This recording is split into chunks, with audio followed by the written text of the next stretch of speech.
Hello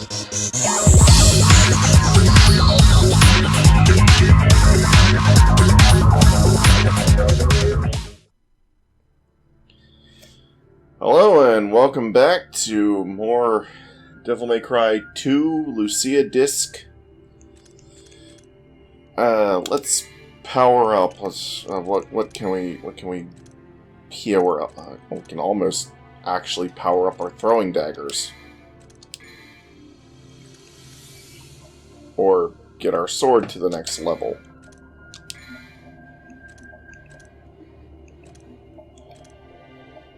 Or we could buy a purple orb, or a blue orb, or a purple orb, or a blue orb, or a purple orb, or a blue orb, or a purple orb.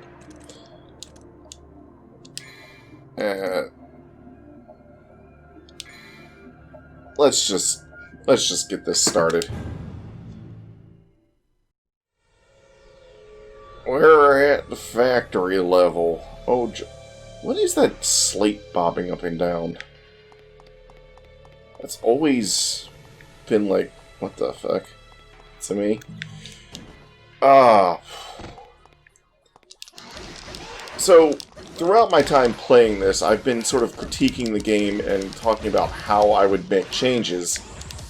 And, to be perfectly honest, I think one solid piece of evidence I would give as to the fact that this could be made better, this could change, would be the third 3D Ninja Gaiden title, which had some problems when it first launched, including being too easy, like this game is often considered to be, and just in general the enemy AI being like super dumb and not very aggressive. Sometimes enemies would even beg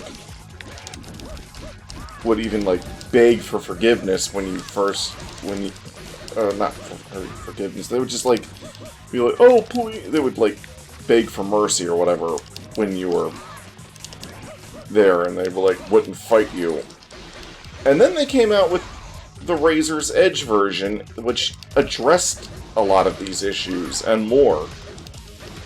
Which was like, they made the enemy AI smarter. They made them more aggressive. Even on lower difficulties, they upped the difficulty factor. They made it more like how the game should have initially launched.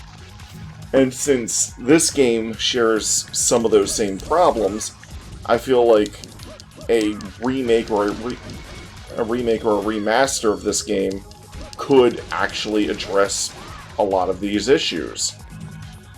And you could also you could even get new voice actors. You could re-record lines and even add in new cinematics and whatnot to flesh out the story. Which the story itself isn't that bad. And another thing, some of Dante's lines in this game aren't necessarily bad, I just think they're delivered poorly.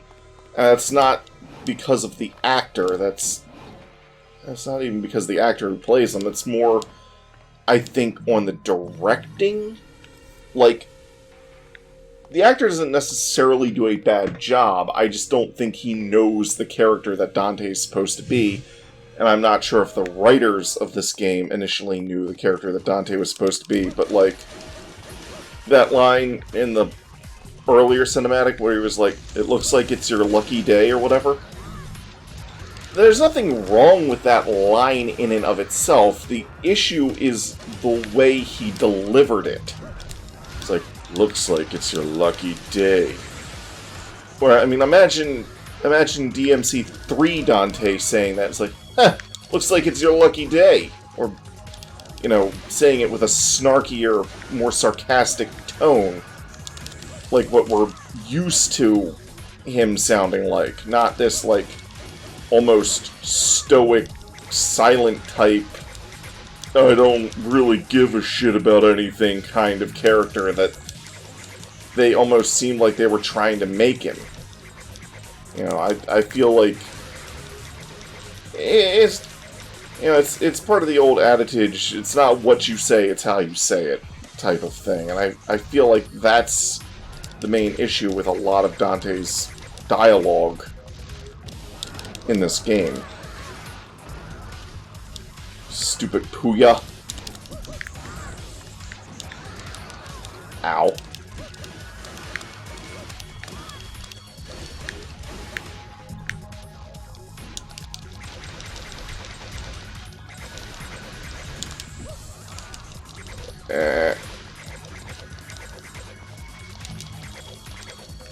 Daggone plane blocking my shots. Or my throws. The camera just goes all over the place in this area. Because it's trying to highlight things from so many different angles. This is why pre-rendered angles is a bad thing. Stop doing this. Okay, honestly, I don't really mind for, like, empty hallways or whatever if you wanted to have more cinematic shots during those, but for gameplay purposes, it's honestly kind of distracting.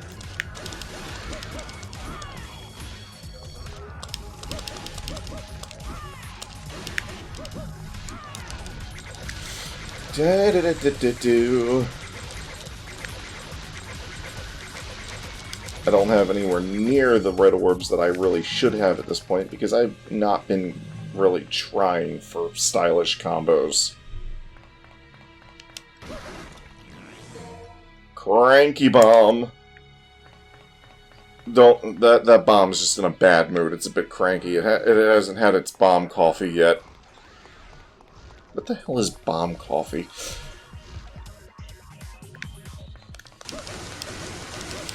If you haven't noticed by now, I'm a bit strange. Power has been supplied to all the doors. Funny thing, those things are usually in this series like supernatural in nature, but in this case it's like I turned on a big machine. A big magical machine! Oh, I just remembered something. In the last episode I'd gotten the offense heart, but I want to keep with the healing heart for this character. To highlight the, protector nature.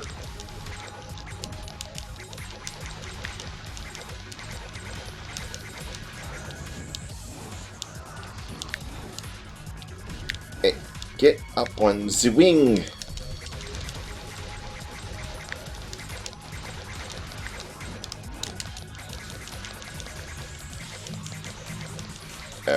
Even though I haven't been getting stylish points, I still want to pick up as many red orbs as I can orbs.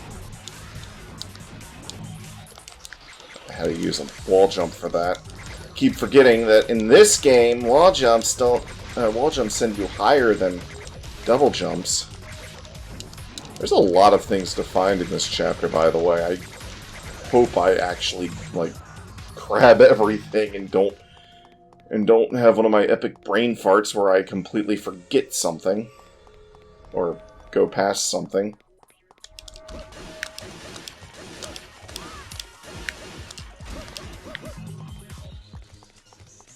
It's not really worth fighting those guys because, I'm being pulled by the fan wind.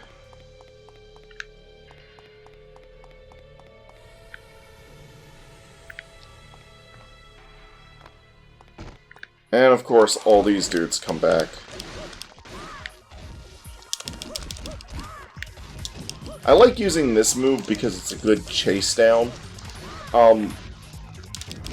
Another thing I would do if I were revamping this game is I would just, well, first of all, if I were revamping this game, doing like a special edition or something, I would totally revamp the entire combat system to include DMC3's styles, since this game is sort of like the proto-birth of styles in a way. At least I would have styles for Dante. For Lucia, I would just take the style button and make it a dedicated kick button. I would actually give her a dedicated block button, since her combat is very, Ninja Gaiden-y, more so than Devil May Cry-y, if that makes any sense. I would try to take some cues from there, but still try to, like, have it within the Devil May Cry style, I suppose.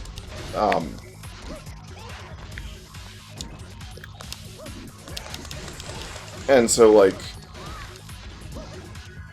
I would have this be like her, this flying kick move right here, be like her stinger move, but when you're using the kick button.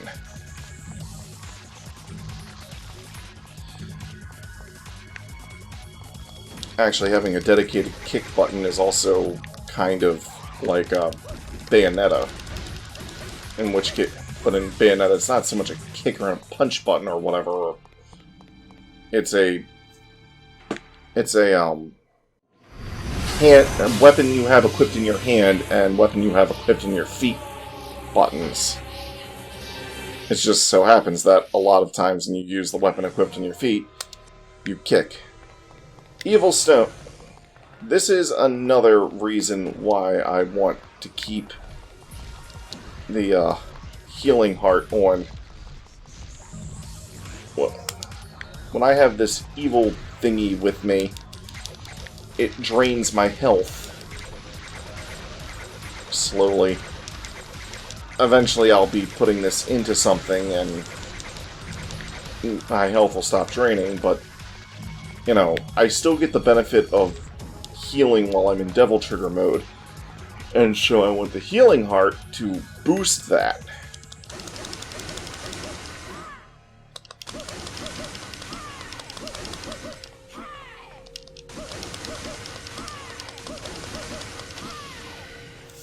There we go. And that lowers that. Too bad I don't have the speed heart, which makes me run faster. So I'll just, you know, cling to the inside here. That is, until the camera decides to show me that angle, and then that angle.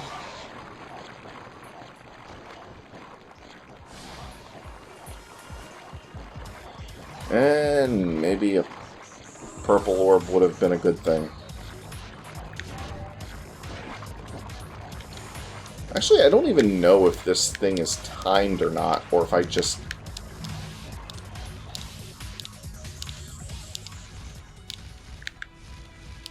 Oh, it doesn't seem like it's timed.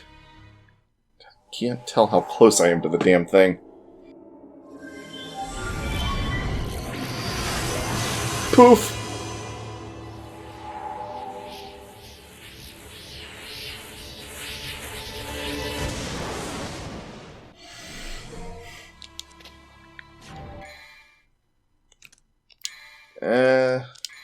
Not arsenal. Amulets. I want to keep with the Frost Heart, personally.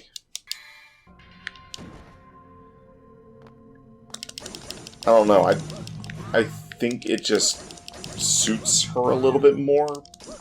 Maybe. I actually think the Flame Heart personally suits Dante more, although he starts with the Electro Heart. That's probably because in Devil May Cry 1, you know, the main weapon that you were using a lot throughout there was the, Alistair, which is electric-based.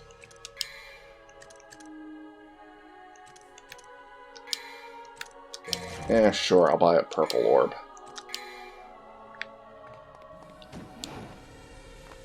If I actually cared, I would do some orb grinding in the Bloody Palace, but I don't really care. Inserted the evil heart into the hollow. Bam! The power is on now.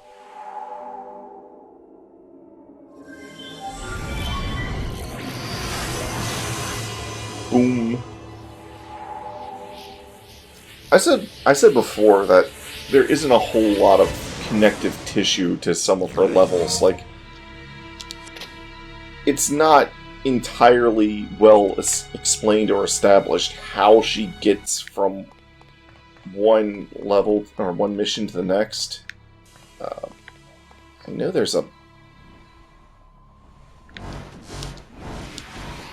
Alright. There's another full blue orb.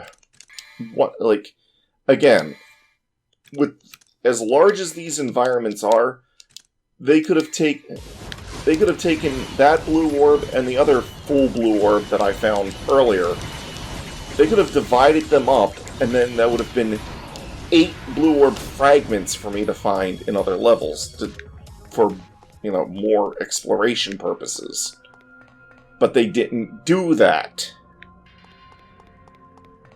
Instead, they just had 2 full-on blue orbs, and I don't think that's the last time we'll see a full-on blue orb.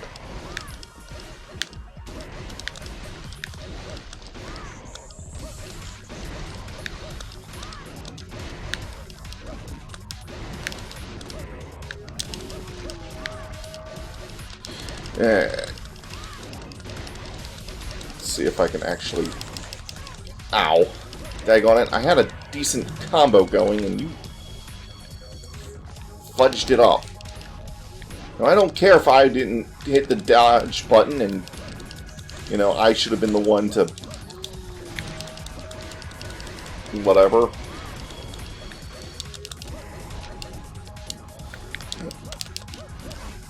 Ow.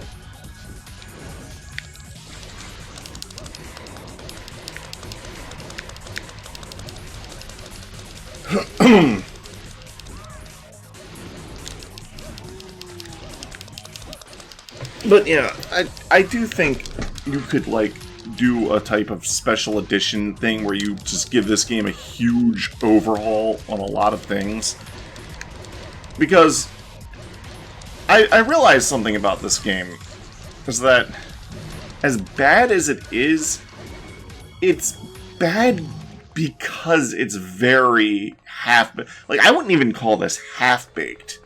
Like, this is more of, like, a conceptual idea, at best, that never really got the time to develop into anything more concrete.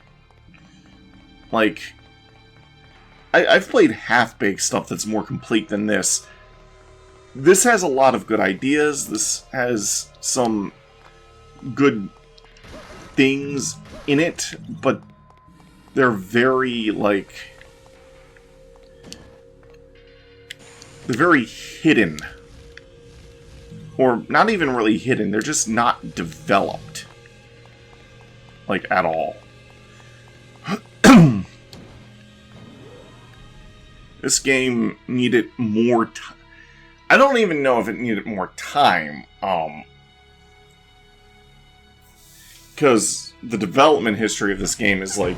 They had some mystery developer on it that worked on it before... Like, not developer, mystery... producer? Producer, that's the word I'm looking... I think that's the word I'm looking for. They had some, like, mystery producer working on this, rather than, you know, the guy who made the series, who was still working for Capcom, by the way, at the time. I don't know why they just handed the series off to someone else, but they did. And it was like, I don't know what they were thinking, but... or if they even were thinking. And then they handed it... and then, when it was already late into development, they had handed it off to the guy that eventually went on to do Devil May Cry 3. And, like, you can see some of his influence, I think, in the final product, but he did not... he was basically there to clean up someone else's mess and just did not have the time to do it. If he had been on the project from the start, things would have gone much more smoothly, I think. And, you know, the final product would have turned out better. A lot better.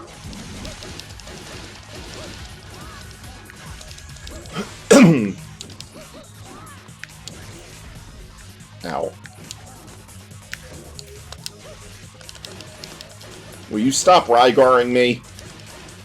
Speaking of Rygar and Koei Tecmo, I'm definitely excited about the Hyrule Warriors trailer that just came out for the Age of Calamity, or whatever the heck they're calling it. Yeah, Age of Calamity, I think. And... oh, I'll wait, because there's a cutscene coming up.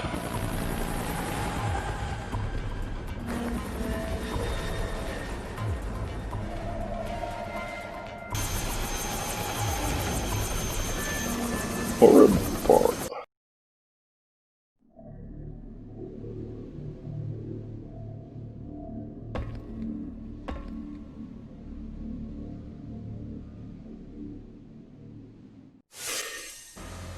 Oh, that's right. I forgot. This cutscene's continued in the next chapter. Or not chapter, mission. Anyways, I recently heard that there's a rumor, or it was a bit of a rumor, it was a leak, that apparently the Ninja Gaiden Sigma trilogy might be coming to Switch. I really hope that's true.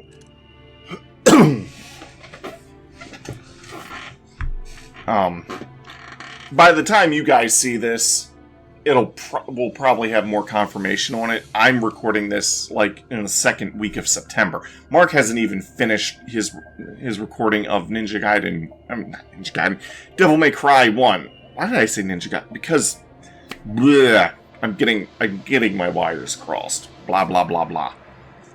He hasn't finished his recording of Devil May Cry 1. Yeah. Anyway, just start the damn mission and the cutscene. Yeah, we saw this part. You could have had this part in the last cutscene. Well, well.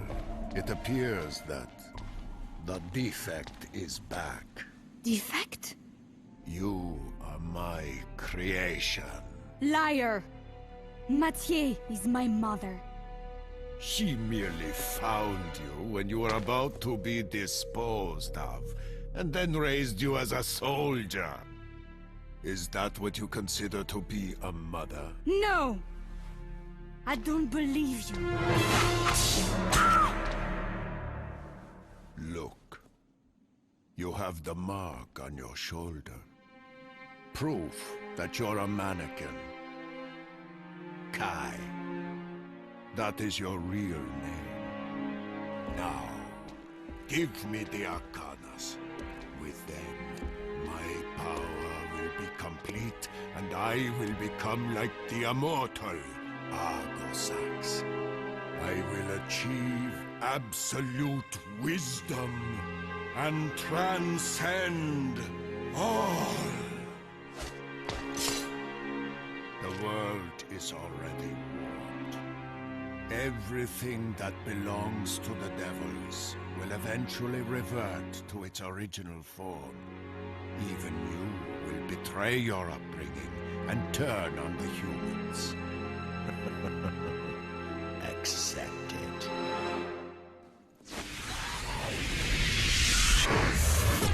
Why wasn't the rest of that in the previous level? Also, I know he, like, zapped me with some weird stuff, but, like, how exactly did I get here? It feels really weird that I'm just... It's like, I guess I'm here now. Okay. Sure. And I feel like the secretary character who is, you know, which is what Lucia was created to be. I feel like that I should have had like a one-on-one duel with the secretary at the helicopter platform as he escapes, and made that the boss fight. Like this one-on-one duel match against a perfect evil clone of yourself, although they're not really clones, but you get the idea.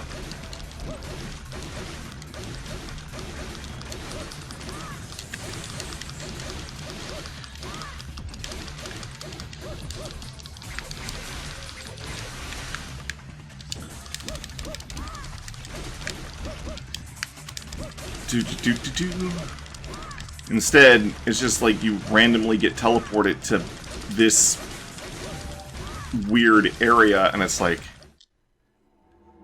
you fight against a bunch of these guys.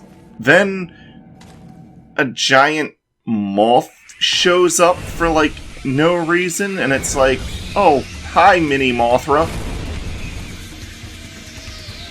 I say Mini Mothra because, I mean, it's giant compared to, you know, like, what moths would be, but it's pretty small compared to Mothra itself. And I don't like the fact that there's a flight ceiling here. It's like, I'm not allowed to get up there. Although, it does eventually come low enough that you can fly up to it and just, you know, start air comboing it.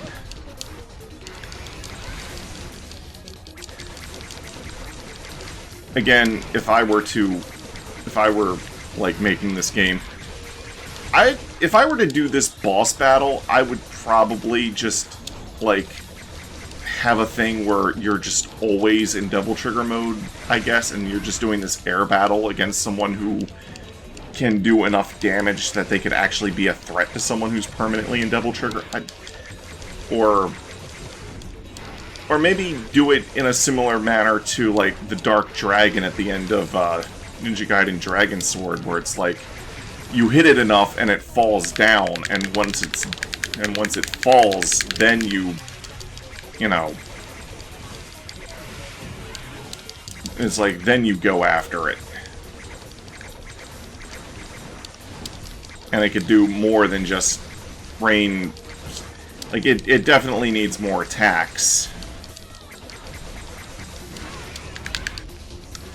Like, maybe some energy balls or something it shoots at you that you have to dodge on point.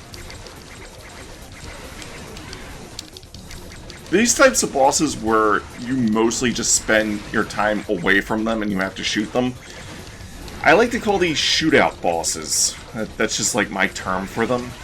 And one of the issues of this game is it has a lot of shootout bosses, but I don't think shootout bosses in concept is a bad thing, necessarily. I think it just comes down to the execution.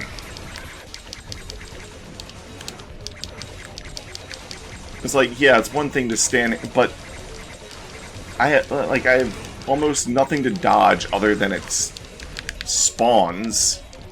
The boss itself isn't really doing much. Kind of reminds me of, like, Mother Brain in that sense. Although, in the case of Mother Brain, that was kind of like the point to the boss. But here, it's like, do something. Defend yourself. There is actually one shootout boss in the game that I think is decently done on higher difficulties. I will point them out. I'll point them out when I get to them, because both Dante and Lucia fight that boss. Both of them fight this boss too, but I'm kind of, like, getting ahead of myself, I guess.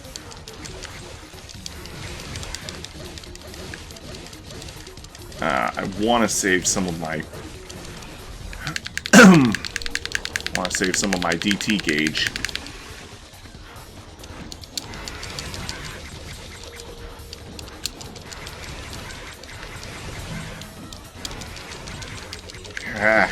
Just die already. I wonder if it's actually possible to get these guys to, like, eat these. God, daggone it, get off!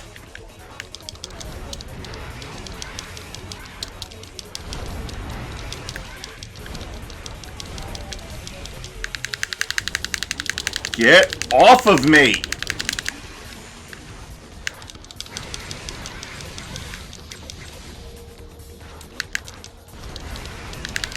No, no, no, no, no, no, no, no, no, no, no, no, no, no, no, no, no, stop it, stop it, stop it, stop it, stop it. Oh, damn it, get off. You guys are so annoying. Ah, crap.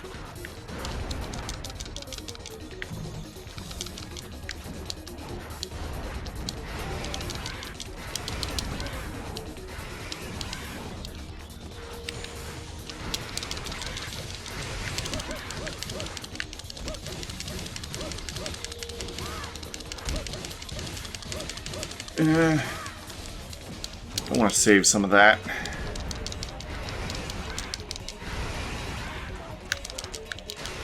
Hey, no. Stop it. Ah. And suddenly, a random portal shows up. Like, why that boss fight, or another boss fight like it, couldn't have been in the previous mission, I have no idea. I was created? That's why I have this ability. Someday I'll attack humans. I have to go.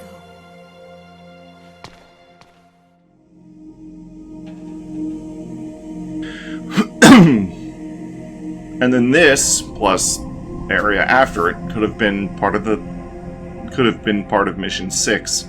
But no, this is... They had to have the boss fight, and then this place. Let's see. Okay, there we go.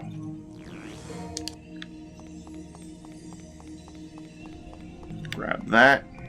Grab that.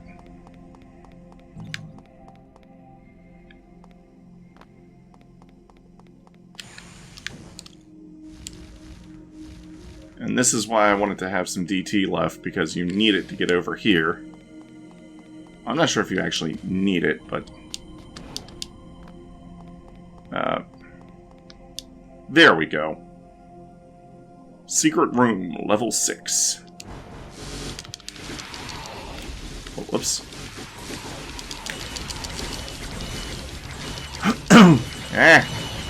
Stupid gnats. Stupid fire gnats. If you upgrade the triple swords here, it ends up throwing 4 swords and then 5. Like, it ends up throwing like 5 swords and then I think like 7 or so swords. Like, I haven't actually really counted, to be perfectly honest.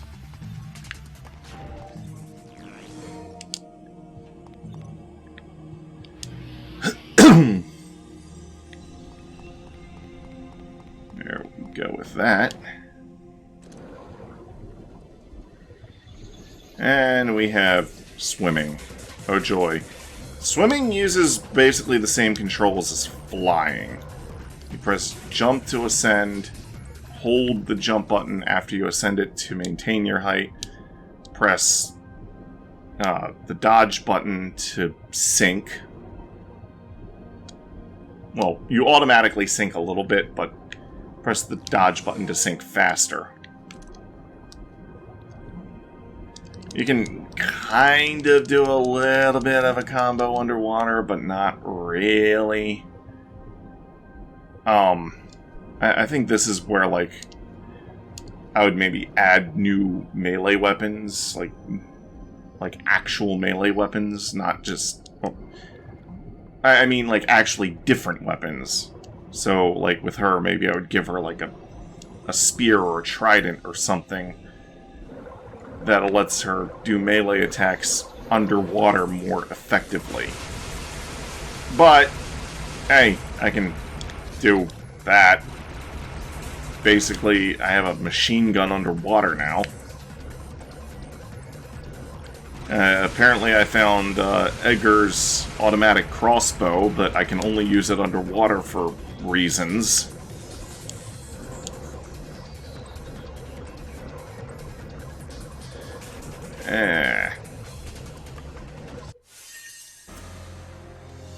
Well, that's it for this mission, and that's it for this episode.